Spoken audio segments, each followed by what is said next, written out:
Welcome back to Autism, A New Perspective, the podcast show where we help you understand what is going on in the mind of your child. And we do always encourage you that growth for your child is possible.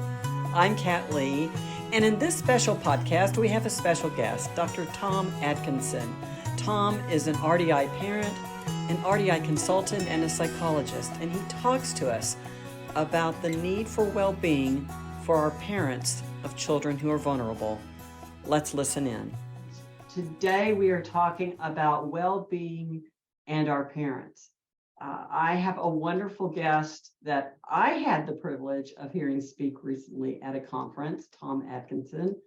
And one of the things that really touches me the most about Tom presenting on this topic is that he is also an RDI parent, also was certified in 2011 as an RDI consultant.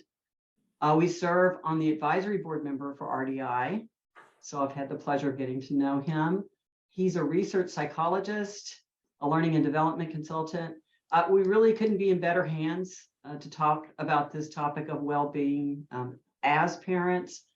And Tom, I wanted to welcome you first. Thank you for being here. And I wanted to start off by saying, as a lay person to well-being, I just decided to Google what well-being was.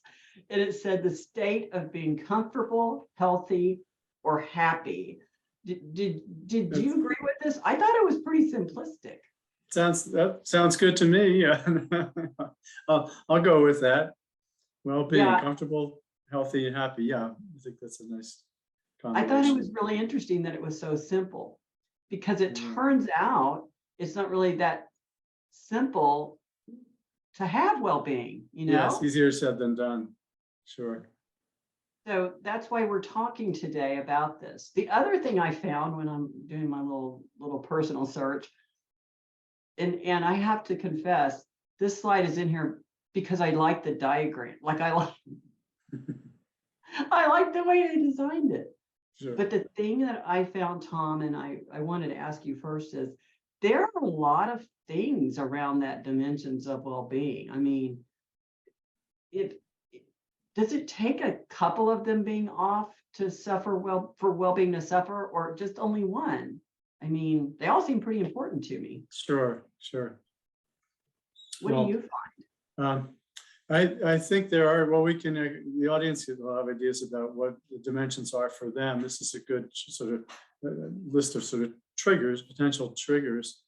And what I think of is a couple of thoughts, but one is I think about the kind of world that we're living in these days, where we have so many literally existential crises. We worry about the fate of the planet, we worry about COVID and on a global basis, we worry about economic things, we worry about wars, and every one of those affects our well-being. We're just one person on the planet, but it's our planet, and those things are happening around us all the time. So, you know, I think of this also as sort of like an alarm panel. You know, you can have red lights or green lights, and you know, if any one of those starts flashing, can you know, set you off. So that's a really interesting imagery, because I also think of, you know, Tom, when like one red light comes on and then another one comes on, and you feel like there's going to be a whole system failure. Yeah. It's almost like one leads to another, you know? Sure. And yet we don't want to live in a bubble where we're oblivious to everything around us, but we have to manage our intake of information, particularly things that we can't really do anything about. All we can do is feel bad or worried. You know, we want to try to kind of manage that input. Some people go on sort of news diets. I'm bad at this because I tend to start my day and end my day with news.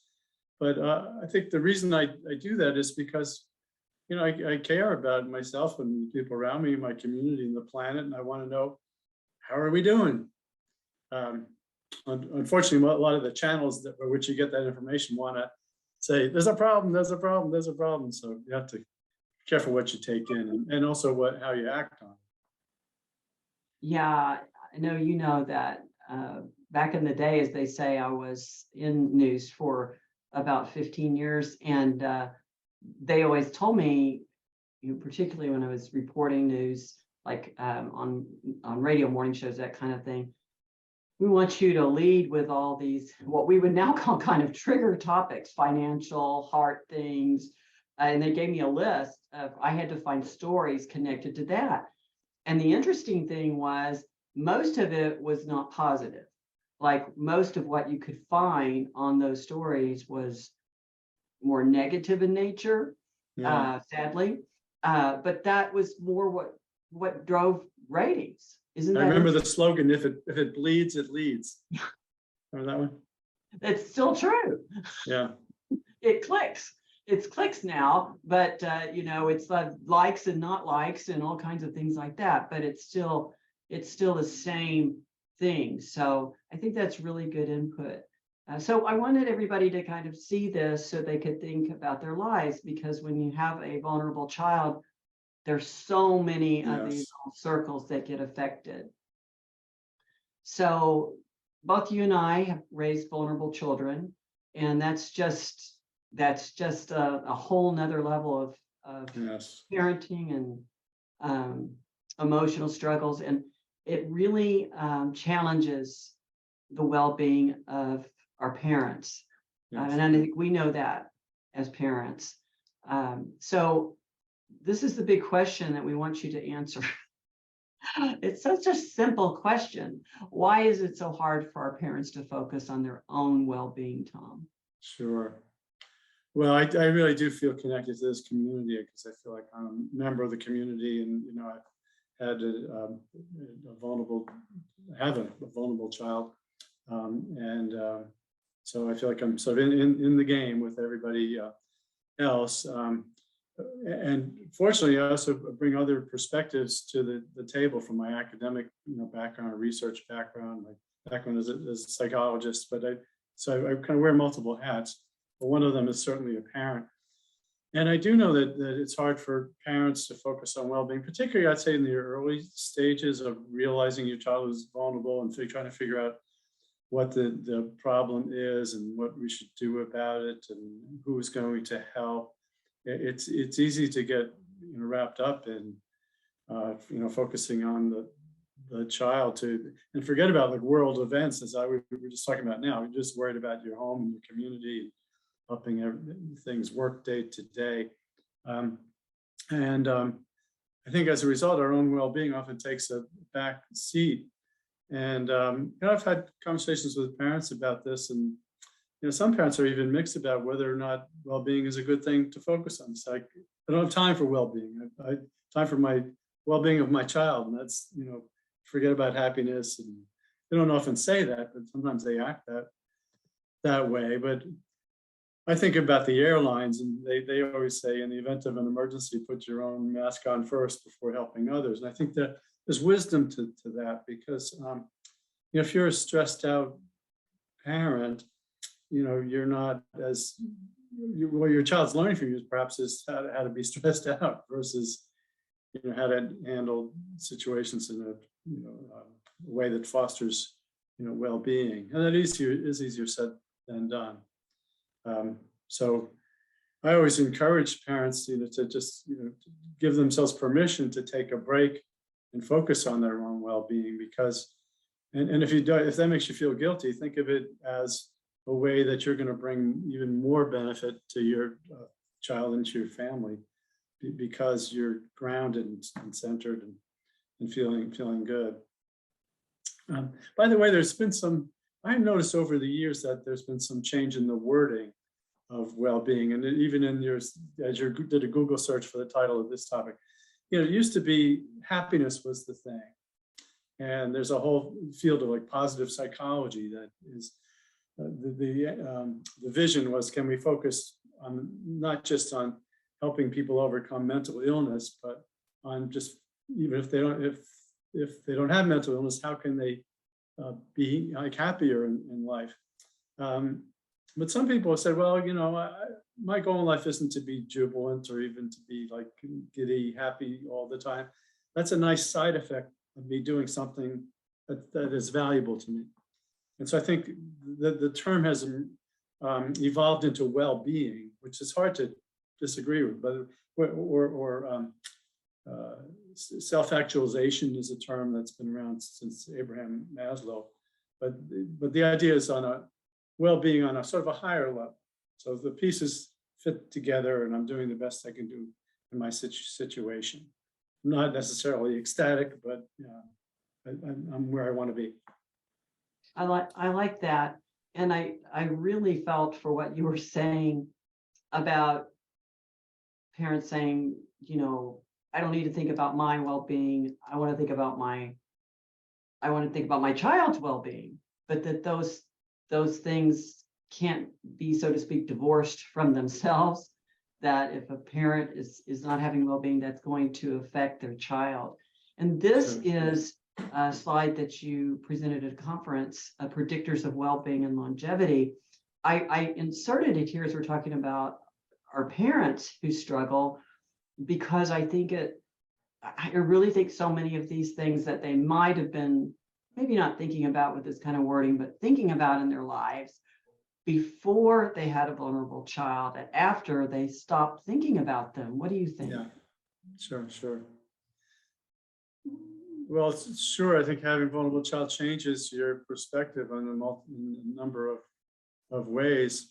I can give you a little background on this slide. This comes from well-being research, and there's a study done by Harvard University. It's like the longest longitudinal study ever of people, and it was started in the 1930s, and they wanted to know what leads to a long, happy life.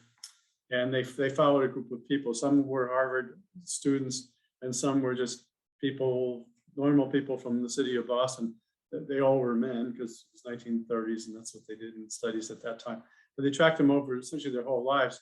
And they tried to figure out of the people who were having the best outcomes and living the longest, what do they have in common? And they took all of their 100 years of research, and they come up with three buckets. And by the short story is, it's not fame or fortune or control or power. It's about, number one, having values and purpose. So I feel like there's a good reason to get up in the morning, and I'm kind of living the values that are important to me. That's number one. The second is life-affirming relationships, which you can think of it as not being isolated.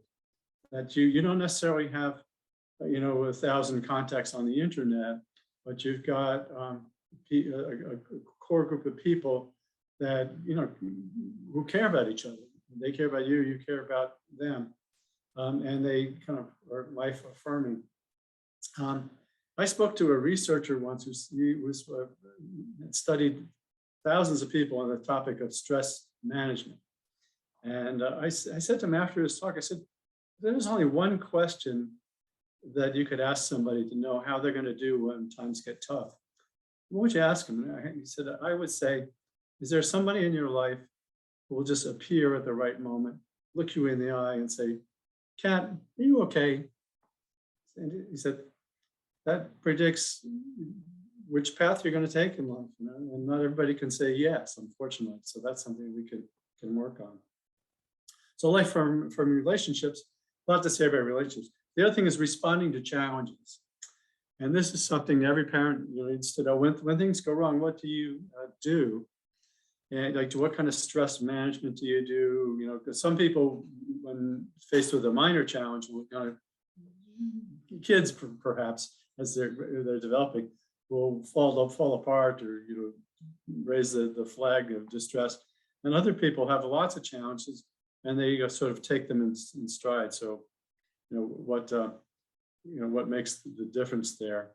And I can also, from personal experience, I once interviewed a physician in an emergency room in a hospital. And I said, "What's the first thing you do when an ambulance is driving up to your building and a seriously injured person is going to be inside it?" I said, "The first thing I do is I stop, focus on my breathing, and I take my pulse. Start here." Wow. So that's and then I can take care of other people. Wow.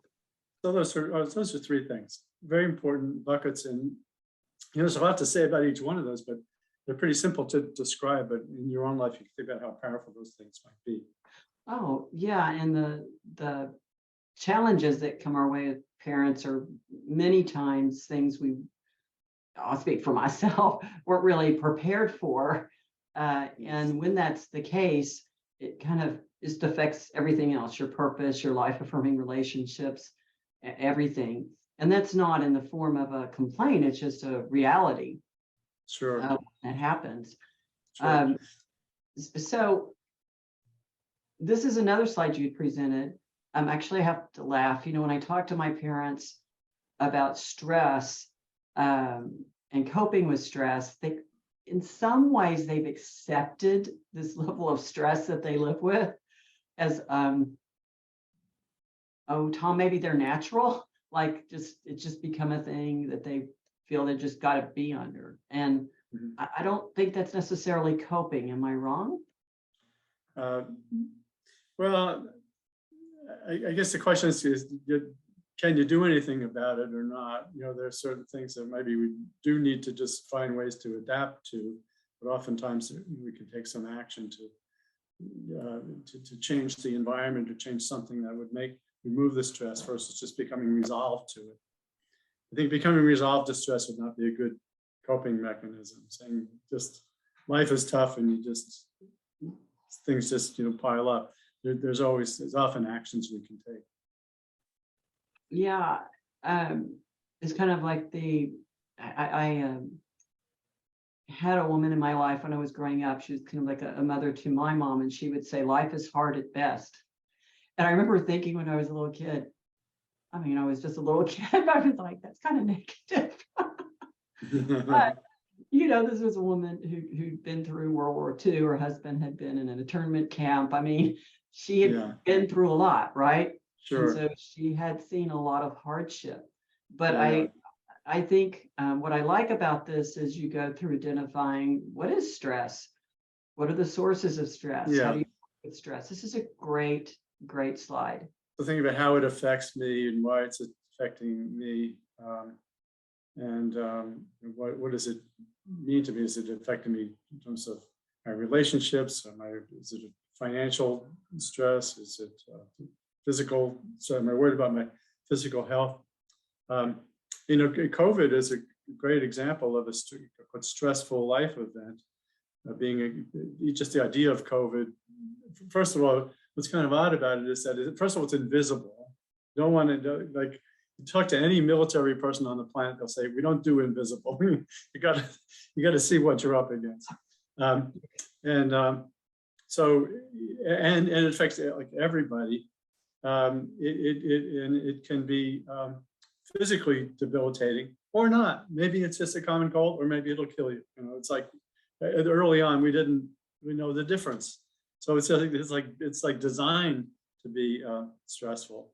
So that would be an example of a very, very stressful event. But another event, when I was in grad school, I studied unemployment because that was something that was identified as being very an event that carries a lot of weight because it affects your financial ability, the ability to put food on the table, a roof over your head. It affects how you look at yourself and how your network looks at you, your relationships. So it has multiple levels, and I'd certainly put our vulnerable children in that category because it affects how we spend our time and who we spend our time with. And I spent a lot of time with professionals and other parents and kids in those days, but it wasn't my network I had before then.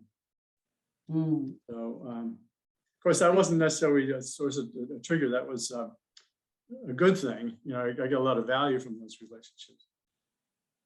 Well, when I talk to my parents about stress, I think they feel like they can identify it because they are already knowing the situation they're in that's stressful. I think they can definitely identify at least some trigger. It may be just the fact that their child is so vulnerable at some points, and other points more specific. But when it comes to the coping or the tools, that's more challenging because some of the coping can, and I understand this, I know we both do, can be, to just kind of either dismiss the stress as, well, I've just got to power through the stress because I've got to power through it. if you talk about positive, which we're going to talk about positive psychology, but would you talk about that, not particularly feeling positive Yeah. about their being having somebody struggling about planning and trying to deal with their own stress, Tom, I think it sounds time consuming to them, which is often, and I know you know this, one of the things parents feel like they don't have, right? Sure, they'll have a lot of free time. I'll tell you just a funny little anecdote. I was in a fitness club once with a bunch of male business executives, and two of them were complaining to each other about how stressful their jobs were. And one said to the other, "Say, Joe, did you ever think about like meditation?" And Joe rolled his eyes and says, "Oh, all those people want you to do is breathe in and out all day long. I'm a busy person." But as parents, we're busy too, although we do need to breathe in and out, right? Yeah. And so do our kids. It's helpful to kind of focus on that as a stress management, as the beginning of stress management. A lot of it's about breathing and focusing on your body. Absolutely. So I think we're going to talk some more about these things. And Yeah. I really love what's coming up here. Thank you for that. One of the things that I heard you speak on was practicing gratitude and positive thinking. Yes. And I really appreciate your perspective on this as a parent, because I know that your child is older now, so you've been through some things, as I have. And I think the fact that you can speak about a positive practice of gratitude and positive thinking to us as parents is really a great thing. How do you do that? Well, there's a whole body of research on this. We know that the School of Positive Psychology has studied this, and they know that practicing gratitude really leads to a feeling of well-being and all the good things that go with that. They've done it. They've done research studies. They've had people do gratitude logs every day. They write things down, and done it very systematically. Or just simply to set aside time. I do this myself, set aside time in the morning to just think about sort of the checklist of things that I feel good about. And, those things really do have a big payoff. And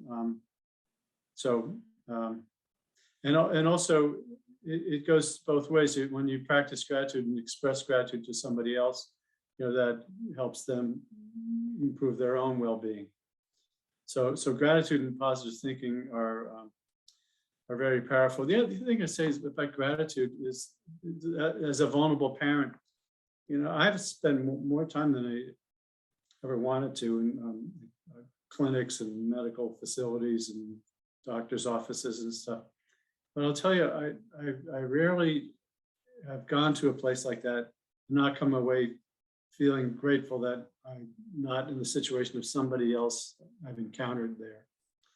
So it's, so it helps you put things in perspective, in that, you see challenge. I always see people with challenges bigger than mine.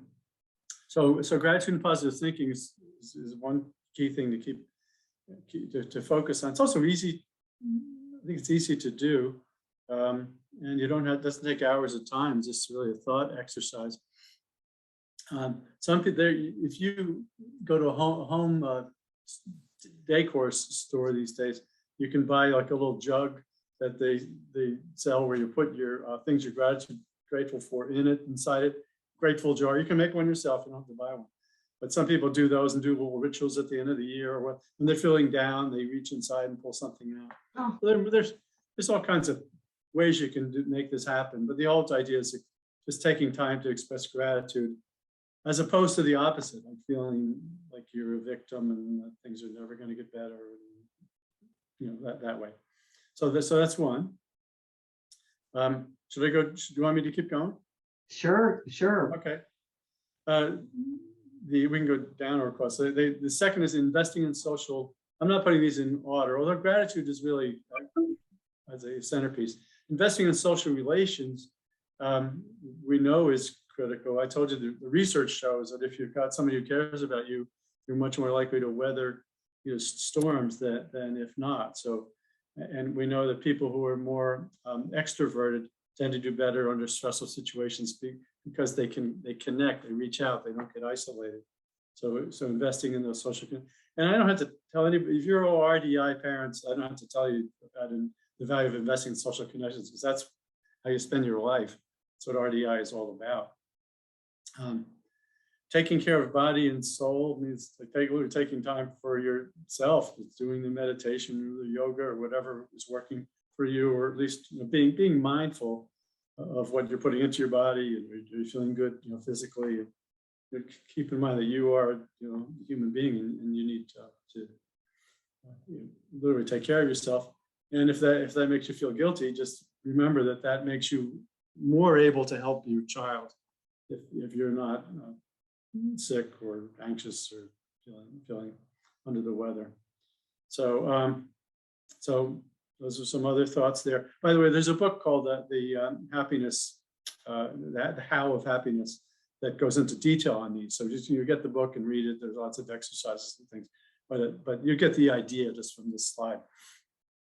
Living in the present is another one. It's so easy to get distracted by things that have happened in the past that we can't do anything about. And what if? How did we get here anyway? And what should we have done differently?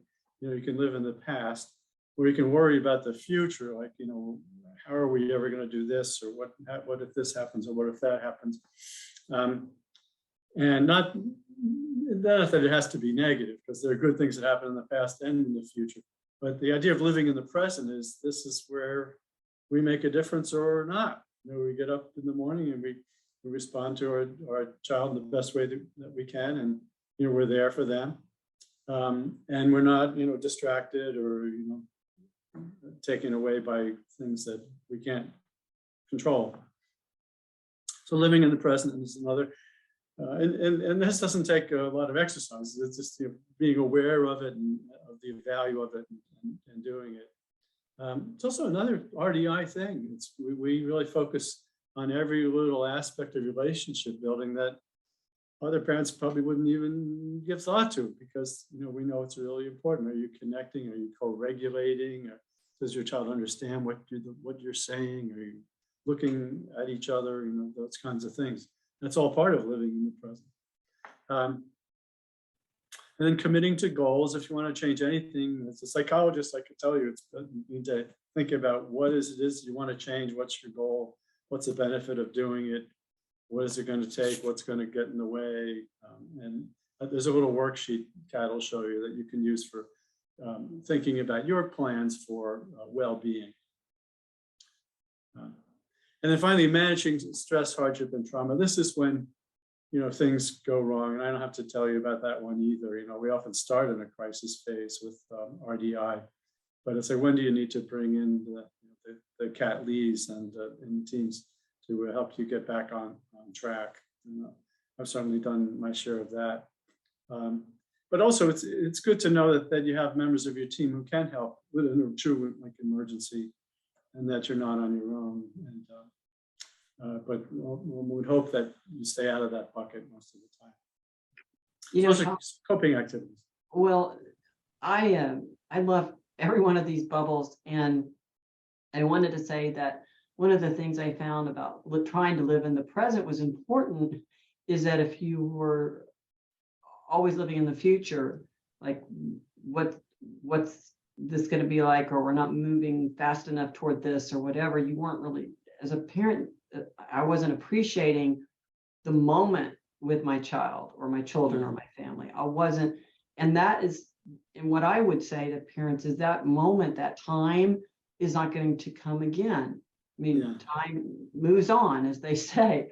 And so you don't want to miss out on being able to appreciate that for the fact of thinking about, I've got to get to this place in 3 months. It really can. There's only so much space in your brain, or at least mine. That's right. That's right. One thing I like about RDI is it's very visually oriented, and we're always recording. The technology's improved over time, but we're always recording on our phones or other devices, like what's happening, right now. And Yes. of course, after it's happened, then it's the past. So we don't want to dwell on it, but we do want to, capture it and remember, build on it. And the other thing was some of my families, and I know we understand this, they laugh at the idea of social connections. They kind of feel like they're, and I don't want to speak for everyone or tell everybody how they feel, but I've definitely had families who they were like, when I ended up having a vulnerable child, my social connections fell away. Everything and everybody I thought I was going to do something with, I happened. And I think that really can happen to parents where they just fall away from those connections, and they're so important, Tom.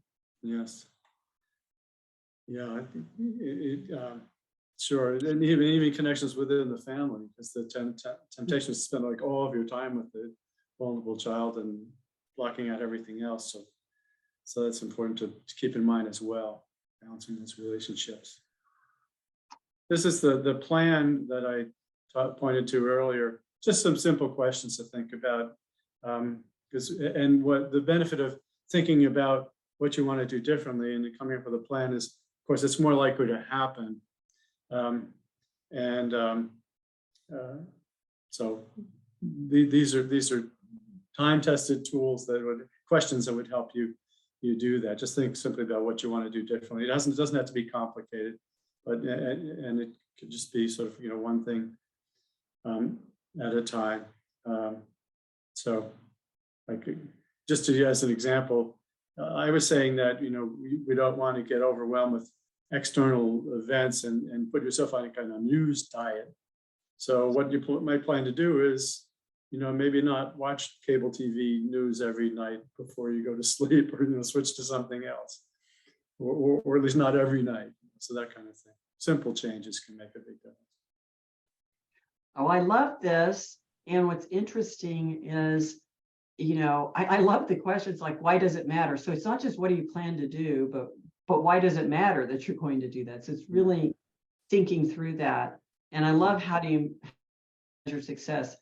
That is an area, I think, Tom, that it doesn't occur to us as parents that if we put a plan into place for our well-being, how do we know if we're moving toward that goal? So Sure, I love that.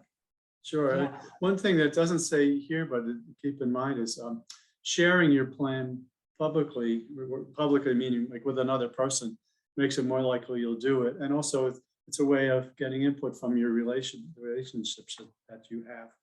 So you might want to say, and particularly with other parents who might be going through similar challenges, you could say, here's what I'm thinking about. What's your idea? I love the who might be helpful and how, because I love thinking about the who, again, not cutting ourselves off or trying to go it completely alone. And then the last thing there on the right, how and when might you celebrate? What does that one mean? Well, it's just thinking about what might be a good way to put it. Acknowledge your progress and make it sort of real.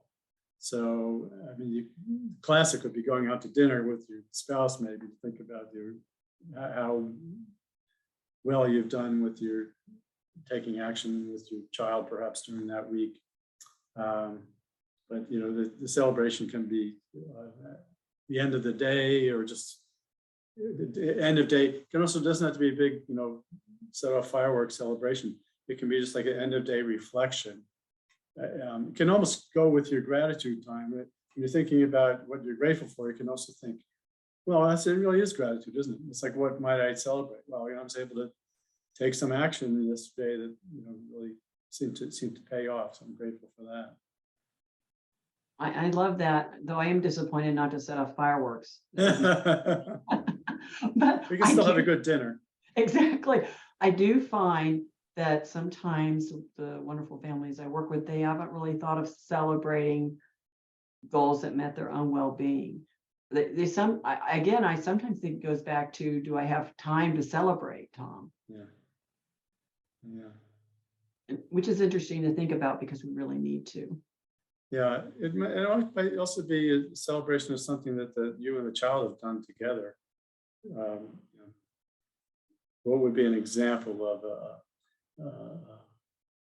something that you could point to that a child would recognize, something that you built together, something that you've overcome, something.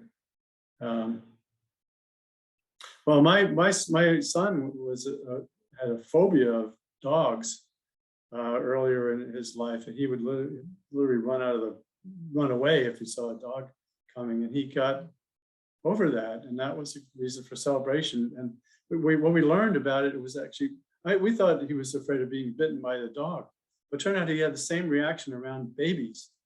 And you know what it was? It was the sound. He was afraid of being caught with a loud noise because he just couldn't process it. It was like physically, he couldn't go to the fireworks or anything like that.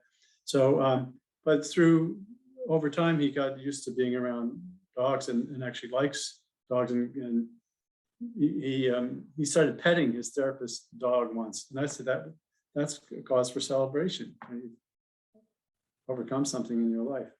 I love that. And I would just say to parents who are listening, we have reasons to celebrate, and we need to allow ourselves to celebrate, Tom, and allow ourselves that time. Which brings me to this, which is, parents, we know you love your children. And what we would say is what Tom said in the beginning, is that your well-being is important for their sake, so for your child's sake and for yours. And that was the message we wanted to give today, right, Tom? You're right. And the one benefit of learning about well-being is that you have an opportunity to teach your child to learn well-being, because we know that one of the challenges Dr. Gutstein's latest research shows is that as kids on the autism spectrum get into adulthood, they're often challenged with well-being. They feel they're vulnerable, isolated, and so forth. And here's a way to prevent that and give your child a boost in life. And thank you for joining us for Autism, A New Perspective, the podcast show where we help you understand what is going on in the mind of your child. And we always encourage you that growth for your child is possible. I'm Kat Lee. See you next time.